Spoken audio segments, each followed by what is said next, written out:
coming up next, I'm talking to Leonora Langley. Good morning, Leonora. Samantha. Hello. How are you? We've got there. We've made contact. It's lovely to talk to you this morning. Did. We certainly have. Now, Leonora, can you tell me a little bit about your background? Because you've just written a book, haven't you? I have indeed, called Let the Souls of Our Children Sing. I've had a really varied professional life, starting out as a teacher in my 20s. And then I became a journalist for 15 years. 7 years of which were spent in Los Angeles, where I interviewed a vast array of celebrities for the Hollywood Reporter, a lifestyle magazine, and then became the first West Coast editor for LUSA, which was all very exciting, and my feet hardly touched the ground.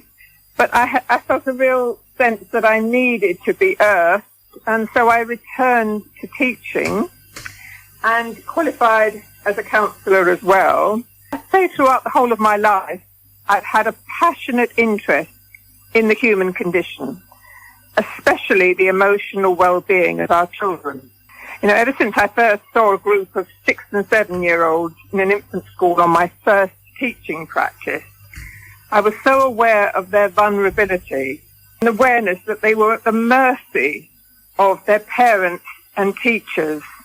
And somehow within it all, I wanted to give them a voice when they sometimes don't have a voice. And was this the age of children that you were teaching, around 7-year-olds? I started off in the early years, but I gradually segued into secondary schools.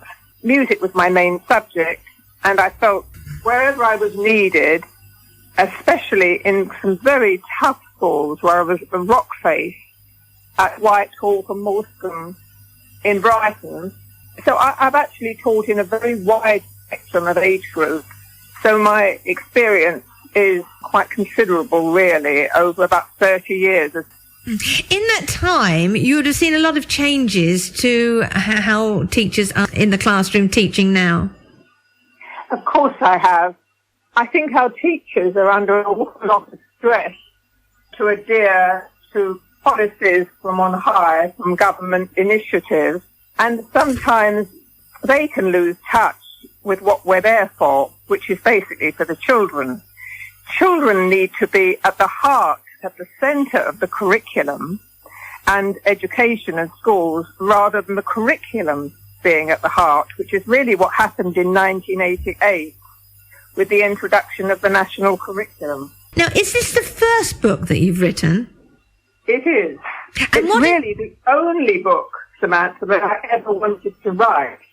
I think if we don't get it right with our children, the basics right in the very, very early years, especially the first 18 months of life, then children will always struggle emotionally and have what's called ACEs, which are adverse childhood experiences, that will later come out repressed for many, many years on a loop in the amygdala. But eventually they will come out, and that's what I think causes so much addiction in our society. You know, to alcohol, drugs, shopping, sex, whatever. You know, it's all to do with repression, suppression, intimidation, indoctrination that goes on in the early years. And nobody does it consciously. I don't think any parent or any teacher would consciously want to hurt a child. But if they've experienced adversity in their own childhood, they're more likely, you know, to express it wherever they are in a professional capacity or in bringing up a child. I mean, bringing up children isn't the easiest job in the world, is it? But I think a lot of people try and do their best. So what is your aim with this book? My aim? Yes. Is really to shift people's consciousness. I think everything starts with the individual. So, you know, I feel kind of a lone voice in some ways, but I know that many parents and educators also believe in what I'm saying. So I don't think my book is going to fall on deaf ears, and I'm often, you know, preaching to the converted. But there are some people who just sort of follow protocols because they think they have to, and I think they feel coerced to join the rat race. Since the 1870s, our education system has fairly moved away from the Victorian ethic, a sort of a 19th century model of too much emphasis on cognition and logic, which can be counted and measured, over the development of children's souls and emotional development, which I think is beyond measure. I really understand where you're coming from there, Leonora. I mean, so many children are forced into this education, and it's all down to achievements and not perhaps how the child is feeling from the inside. Absolutely right. Absolutely right. Children learn not just for what they're told about something, but also how they feel about it. So, for the past 150 years, I think there have been two broad aims of education. The transmission of a body of knowledge and cultural values from one generation to another. And of course, we have to create a productive workforce. But I think education needs to be about the development of self-actualization, getting a true sense of yourself. So it's nurturing self-awareness. It's described by psychologists Abraham Maslow and Carl Rogers. They were both humanistic psychologists. Integrating the emotional, physical, spiritual, and intellectual. I think it's all too competitive, mechanical, prescriptive, predatory, and actually soul-destroying, not just for the children, but also for the teachers who have to deliver it. Do you feel that we're failing our children then by not actually listening to what their needs may be, or their emotions and feelings? I'm sure we all do our very best in a very frenetic society, where many mothers now are out in the workplace, and quite rightly so, because, they were restricted for many years under a patriarchal society. The first few years, I honestly feel that mothers need to try and be there for their children. We can have it all, women, yes, but not all at the same time. I feel that it's that first 18 months of nurturing between the mother and the child that matters the most to their future development.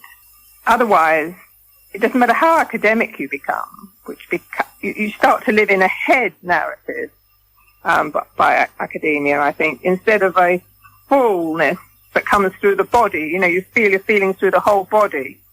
We need to be aware of that, rather than keep stuffing facts and figures into children, and which they regurgitate on a piece of paper in an exam. I just feel our children are over-examined, over-homeworked. Nearly all of them are suffering from stress, anxiety and depression. And that's a really serious state to be in. This is sort of pushing the way that, we have so many young children now self-harming. And you think it's brought on by this? I absolutely do. It's a release from all the stress, the repression, the suppression, and they don't really have anywhere to go. So by self-harming, they're releasing their pent-up emotions, the feeling that they don't have a voice, and it's extremely sad.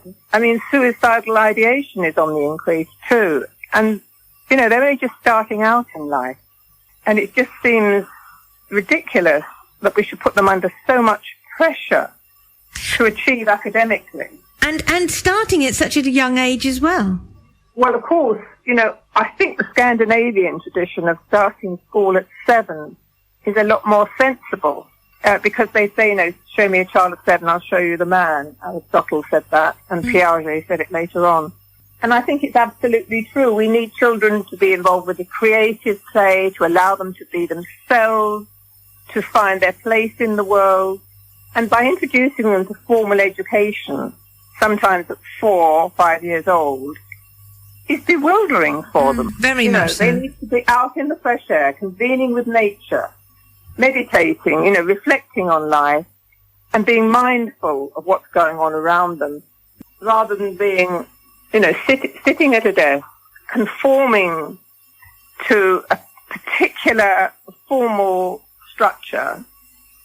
And I honestly feel that they don't really understand what they're doing there, but we all get involved in it because that's all that's on offer at the moment.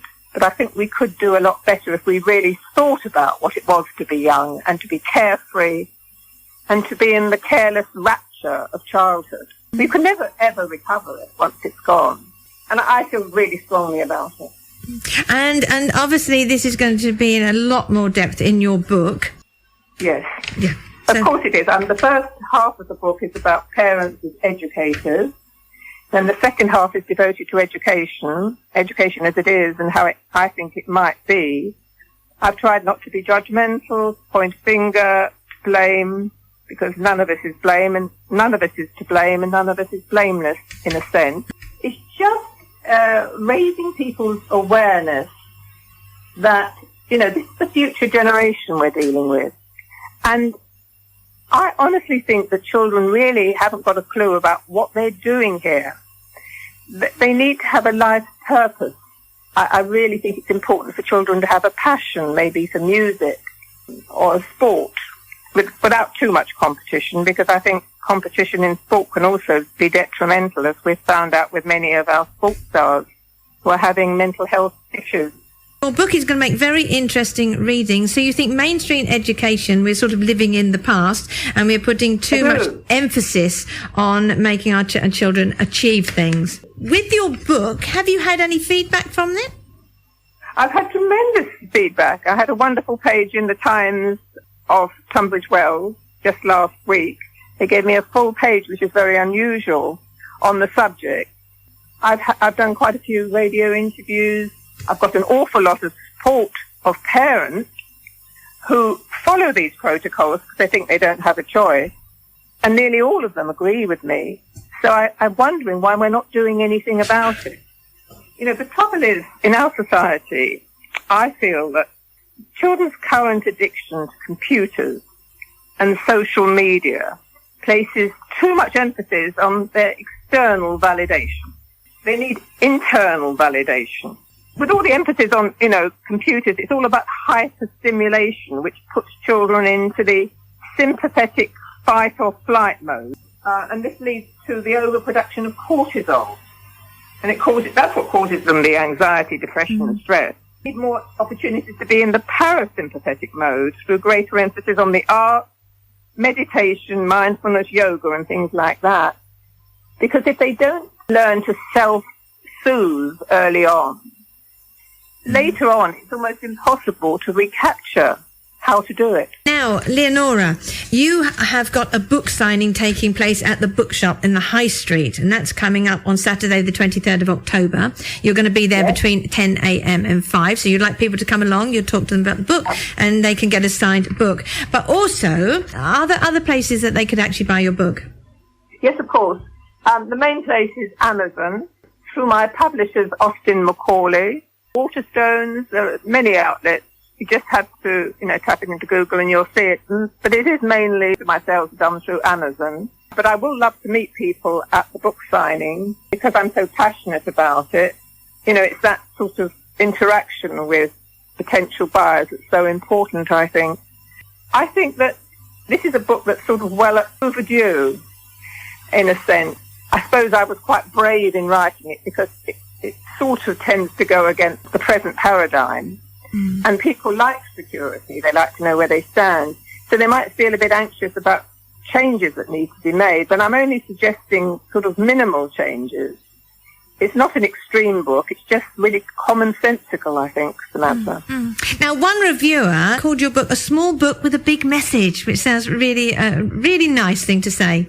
Leonora, it's been lovely talking to you this morning. Good luck with your book signing and hope it all goes well and get the word out there to parents, teachers, schools, whatever. Many thanks for talking to me. Absolute pleasure, Leonora. Thank you very much. Bye-bye. I know. Oh, how lovely was that talking to Leonora. I think she's on the right lines, though, as far as it goes with children.